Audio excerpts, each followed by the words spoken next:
Setelah 2 hari dilaporkan hilang, jasad lansia bernama Sutinah, 84, ditemukan mengambang di perairan Waduk Sermo,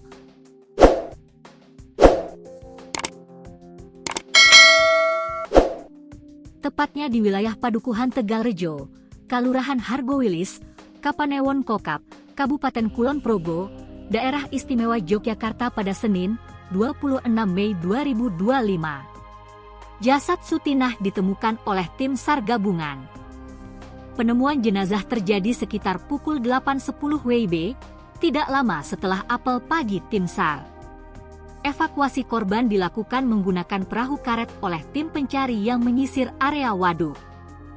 Korban mengapung di permukaan dan ditemukan oleh tim SAR gabungan yang sedang melakukan pencarian menggunakan perahu karet, kata Pipit Erianto, Humas Basarnas Yogyakarta, melalui pesan singkat, Senin, 26 Mei 2025. Jenazah Sutinah ditemukan mengapung di antara tumpukan humus daun dan ranting pada tepian waduk, sekitar 1-2 km dari titik terakhir dia terlihat oleh warga.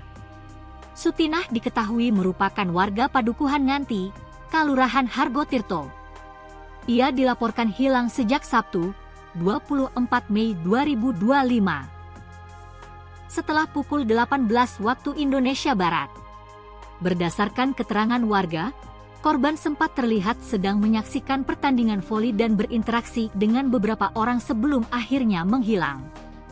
Pada saat kejadian, debit air sungai di sekitar lokasi sedang tinggi akibat hujan deras yang melanda Kulon Progo. Upaya pencarian dilakukan oleh tim SAR gabungan bersama warga setempat sejak laporan kehilangan diterima.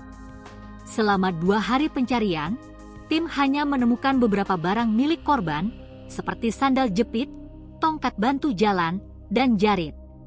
Akhirnya, jenazah berhasil ditemukan pada Senin pagi.